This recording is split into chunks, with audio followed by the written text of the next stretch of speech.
Hello dear students, myself Dr. Kapil Bohra, and today in this video I am going to talk about projections. We use four different types of projection in stereochemistry. For single carbon we use flying wedge and Fischer projection, and for more than one carbon we can use all the four projections, and to study conformations we use Newman and Sohor's projections. First question arises, why do we need projections to study stereochemistry? What is the need of these projections? To understand this, first of all, we have to understand how we draw cube on two-dimensional paper or any other object on two-dimensional paper. We know that objects are three-dimensional, like we draw table, buildings, house, all these are three-dimensional objects. But through our creativity, we draw these all objects on two-dimensional paper. So how we draw cube? First of all, we draw a square. Then we draw another square slightly behind the first one. Then we join these squares using lines, and then we get our cube. This is not real cube. This is the projection of cube. So real cube is three-dimensional, which we cannot draw on two-dimensional paper. We draw projections of three-dimensional object. Similarly, all molecules are three-dimensional. We need some method to represent these three-dimensional structures on two-dimensional paper. So we use projections to draw or represent three-dimensional molecules on two-dimensional paper. First projection which we are going to discuss is flying wedge projection. In flying wedge projection, by convention, we keep two bonds in the plane. And as we know that angle between the bonds in a tetrahedral geometry, angles between the bonds are fixed. So when we keep two bonds in the plane, automatically one bond will go below the plane and one bond will come out of the plane. So this projection, this structure we get is called flying wedge projection. Similarly, we can see this CH3 and CC bond are in the plane. So when we keep these two bonds in the plane, automatically OH will move below the plane and hydrogen will move out of the plane. So like this we can get flying wedge projection. These all structures are flying wedge projection. So in flying wedge projection we have to keep in mind that one bond is below the plane, which is indicated by dotted line, and its look lies away from the observer, and one bond is above the plane indicated by wedge line and it is pointing towards the observer. Rest two bonds are in the plane indicated by normal lines in the reference plane of the observer. If I draw a plane,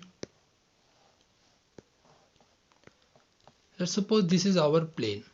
So this is the reference plane and we can see that BR is below the plane. So below the plane bond always represented by dotted line, and above the plane bond represented by wedge line. So this is called flying wedge projection. Here we can see the three-dimensional structure of flying wedge projection. So this is the video. I used a software to show the rotation and the flying wedge projection. Here, this structure right now, this structure is flying wedge. In this structure we can see this blue bond. This blue bond is NH2, nitrogen, which having two hydrogen. This is below the plane is oxygen, is having hydrogen with it. And this is above the plane is hydrogen, and this is the CH3. We can see clearly that CH3 and NH2 are in the plane. Similarly, here also CH3 and NH2 are in the plane. Hydrogen is above the plane and OH is below the plane. And by rotation we can also see the three-dimensional nature of this compound. So this is how we can, even if we convert, if I stop this molecule here, we can see this is the Fisher projection. I will explain it later. So we can convert one projection into another just by rotating the molecule. This is the Fisher projection in which vertical bonds are below the plane and horizontal bonds are above the plane. So we can convert one projection into another projection just by rotation. So here we can see right now this is the Fisher projection, but by doing slight rotation I can convert this structure into a flying wedge projection. The second projection which we are going to discuss, that is Fisher projection. Fisher projection is most useful because we see most of the organic compound in our chemistry books are written in Fisher projection. This is Fisher projection, and in Fisher projection by convention we keep vertical bonds below the plane and horizontal bonds above the plane. So here we can see here this hydrogen and hydrogen, these two hydrogens are below the plane represented by dotted lines, and these two hydrogens are above the plane represented by wedge line. We can also draw a tetrahedral structure like this, vertical above the plane and horizontal below the plane. This structure is tetrahedral, but this is not Fisher projection, because in Fisher projection we always keep vertical bonds below the plane and horizontal bonds above the plane. This is the Fisher projection of glucose. We always write glucose in this form. But in actuality, all these vertical bonds are below the plane and horizontal bonds are above the plane. So actual Fisher projection is this. This is the actual structure of three-dimensional structure of glucose. In this three-dimensional structure, hydroxyl groups are not following the Fisher projection, because in reality molecule do not know our Fisher projection. Fisher projection is our creativity. We have designed it to represent our three-dimensional molecule. For single carbon Fisher projection is stable, but for more than one carbon where molecule, that structure may or may not be Fisher. In this video I will show you the different type of Fisher projection and flying wedge projection. So as we have already studied flying wedge projection, so I will start with the flying wedge projection and I will convert this flying wedge projection into these two Fisher projections.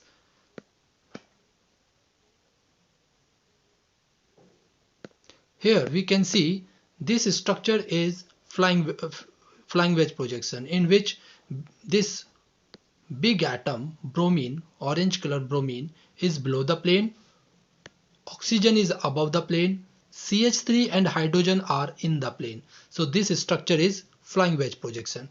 Now I will rotate the molecule and convert this flying wedge projection into Fisher projections.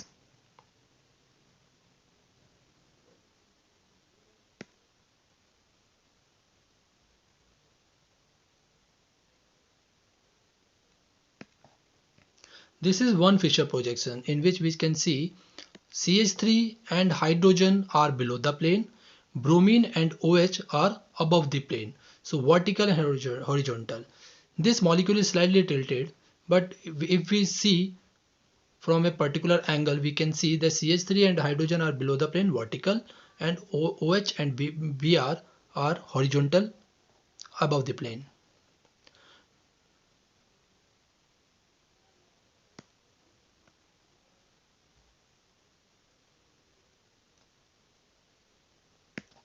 Now this one is again a Fisher projection in which CH3 and OH, they are vertical below the plane, hydrogen and Br horizontal above the plane.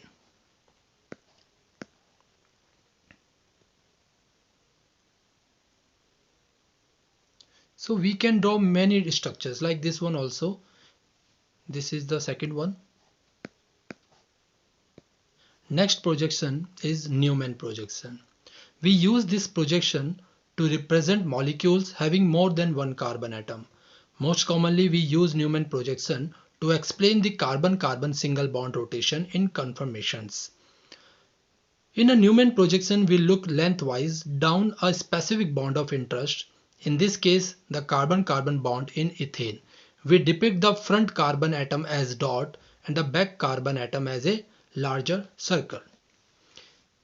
Here we can see this is our bond of specific interest, and we will view the molecule along this carbon-carbon bond. And if we see along this carbon-carbon bond, this back carbon will hide behind the front carbon. So we can write this structure in such a way. This is our called Newman projection. Right now this is a staggered form of Newman projection. We can also write it in this form, which is called eclipse conformation. Eclipse conformation of ethane. If we rotate the front hydrogen of front carbon, we can get this structure. These are called conformations. So Newman projection we draw to study conformations of various organic compound. So one thing which we have to keep in mind, that in this projection we always look in such a way that one carbon atom, back carbon atom, hide behind the first one. So here also I tried to explain it through the video. So here we can see right now this is Newman projection, because one back carbon is hiding behind the first one, and this structure in a video is similar to this one. These are the identical structures.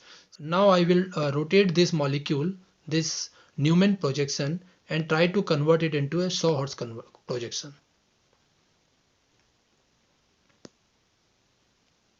This is the Sawhorse. In Sawhorse projection we can see both the carbon and substituent on it, but in Newman projection we see only front carbon and back carbon hide behind the front one.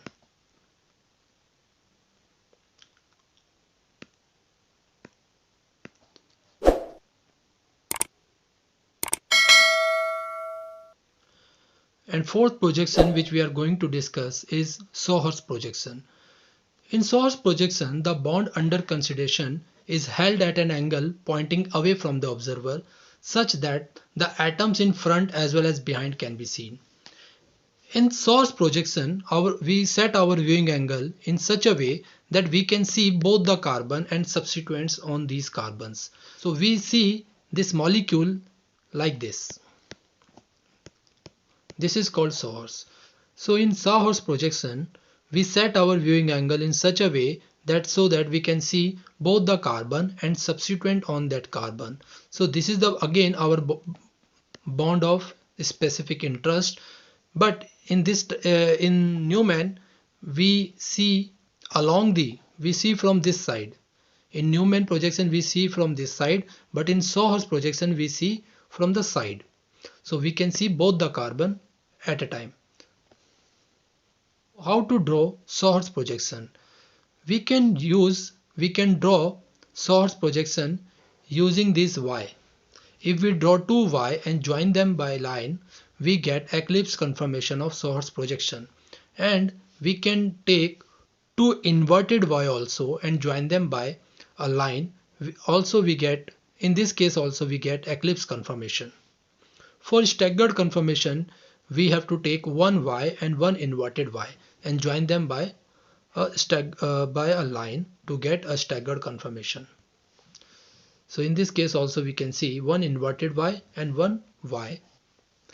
So I always write front carbon, always mention front carbon, because one can imagine both the carbon as a front carbon. So it is better to clarify that which carbon you are imagining as a front carbon. So it is a good practice to write front carbon, to mention that in your imagination, in your projection, you are taking this particular carbon as a front carbon. In this video, we can see this is the Sawhorse projection. In this projection, as we can see both the carbon and their substituents.